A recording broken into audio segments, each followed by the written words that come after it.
mamans maintenant qui sont en train de pleurer partout. N'est-ce pas? Et nos mamans aussi. Attaqué. Nos mamans aussi, elles vont m'excuser. Hein? J'ai parlé d'un passage ce sujet. Quand je parle, les gens disent toi tu es célibataire, c'est toi ta bouche est dans l'affaire de marier. J'ai même ma bouche dedans. Aïe. J'ai même ma bouche dedans. Parce que de la manière vous nous considérez, c'est comme ça c'était aussi nous considérer comme les Oussaz. Ils viennent aussi nous expliquer nos différents problèmes. N'est-ce pas? Et quand on entend ces gens de problèmes, ces gens de discours, ça fait pitié. Un gars qui me dit non, qu'il y a sa copine chrétienne qui est en train de le fatiguer jusqu'à il veut divorcer de sa femme musulmane. Comment vous pouvez comprendre ça? Hein? C'est parce que la vieille est à la maison, c'est que vous ne savez pas là. Excusez-moi les gars, parce qu'il faut toucher les mots là où il faut toucher. Pour qu'on puisse se comprendre. Hein? On s'est marié à cause de quoi? Vous pensez qu'on s'est marié à cause de quoi? Si vous ne savez pas, moi je vous dis ça, on s'est marié pour bombarder.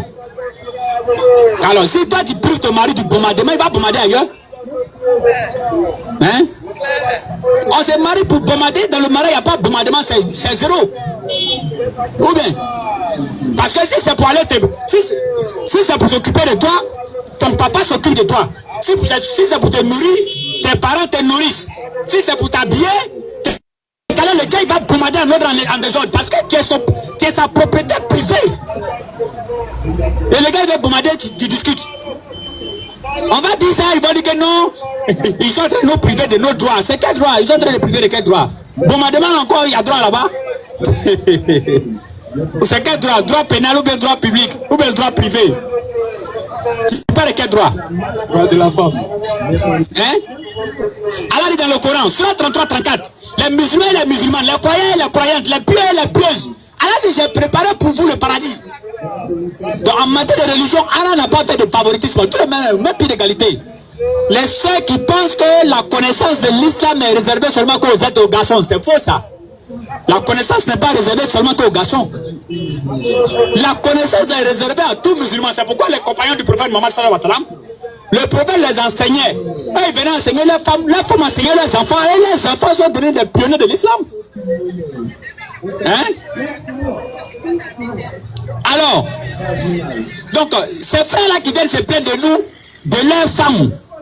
Hein? D'autres aussi, si tu as eu la malchance de tomber sur une qui maîtrise le Coran, qui maîtrise les hadiths, tu es mort. Tu peux le positionner, le prophète a dit. Qui t'a dit que dans son là-bas, il y a un prophète a dit dedans? Qui t'a dit ça? Hein? Tu dis que non. Là, il est là, subhanallah. Toi-même, subhanallah. Subhanallah. Comment subhanallah? Hein? Surah 30, verset 21.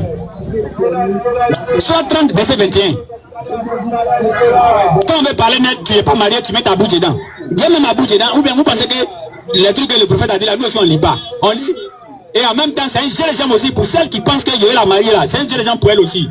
Ah, moi j'étais marié, j'étais marié, tu vas me faire le moment quoi. Surah 30, verset 21. Vas-y frère. Et parmi ces signes, il a créé de vous. Allah a créé de vous. Pour vous. Des épouses. De quoi? Des épouses. Allah a créé des épouses pour que vous fassiez quoi? Pour que vous viviez en tranquillité avec elles. Pour que vous viviez en tranquillité avec elle. C'est la femme qui envoie la paix à la maison. L'homme il quitte au travail. Quand il vient trouver sa femme, tout ce qu'il a fait au travail, il oublie. Vous pensez qu'Allah a mis ce système-là en vous, c'est à cause de quoi? Allah a mis un truc dans la femme là. Vous pensez que c'est à cause de quoi? Qu'elle sourit seulement, tu es KO. Pourquoi le prophète dit de ne pas saluer la femme dans la main? C'est parce que tout ce qui est sur la femme, ça excite. Tout ce qui est sur la femme. Hein? Tout. Tu la salues seulement comme ça, tu la rends bas. Vous pensez que pourquoi Allah vous a rendu comme ça? C'est parce que vous allez envoyer la paix dans le foyer. Quand l'homme il quitte dans ses valvailles là, il sait qu'arriver à la maison seulement là, tout ça, ça va passer. Et il dit qu'à la maison maintenant, il trouve une femme lionne. On fait un truc comme ça, un petit truc là, et maintenant le gars il croise maintenant une petite. Il y a un truc. Nous on était chrétiens. Nous, nos petites soeurs chrétiennes, nos petites soeurs là, Elle reste petite, elle reste comme ça petite. L'autre maman là, on l'a dit en même temps. Parce que vous pensez que dans les histoires de mariage là, il y a des limites. Vous n'enseignez pas vos filles comment est-ce qu'il faut maîtriser un garçon. Garçon dit, elle dit 10. Garçon dit 10, elle dit 20. Garçon dit 20, elle s'en prend un carton de paroles pour déposer devant lui. Quand nous étions petits, nos petites soeurs petites comme ça, nos mamans commencent à leur enseigner comment est-ce qu'il faut prendre un homme. Chrétienne, nos petites soeurs chrétiennes, nos mamans commencent à leur enseigner comment il faut prendre un homme. Donc si tu as fait erreur, tomber sur une petite fille chrétienne, tu vois ça en même temps. Hein? Parce qu'elle va mettre tous les systèmes en place. Mais nous, nos filles là, moi, on ne crie pas sur moi. Hein?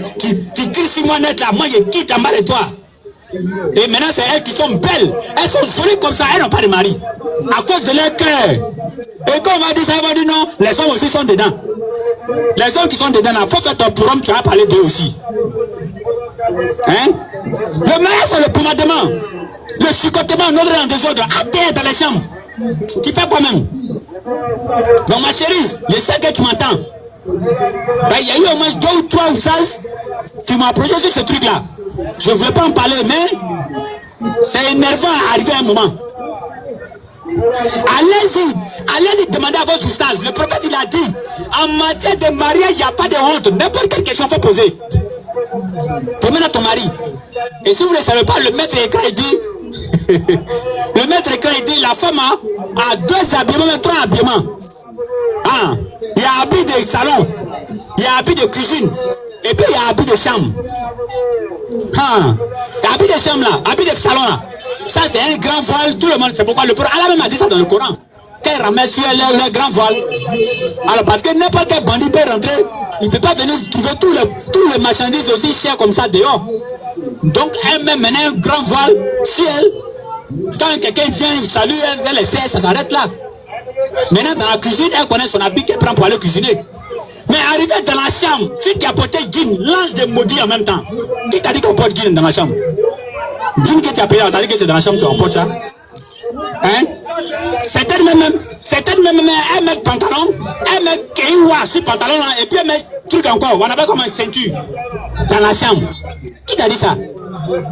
Qui t'a dit que tu es venu dans la maison ensemble pour manger, pour préparer? Manger là, on fait ça chez toi à la maison, non? Hein? Manger là, ça se trouve chez toi à la maison? Vous me rappelez l'heure à chaque fois.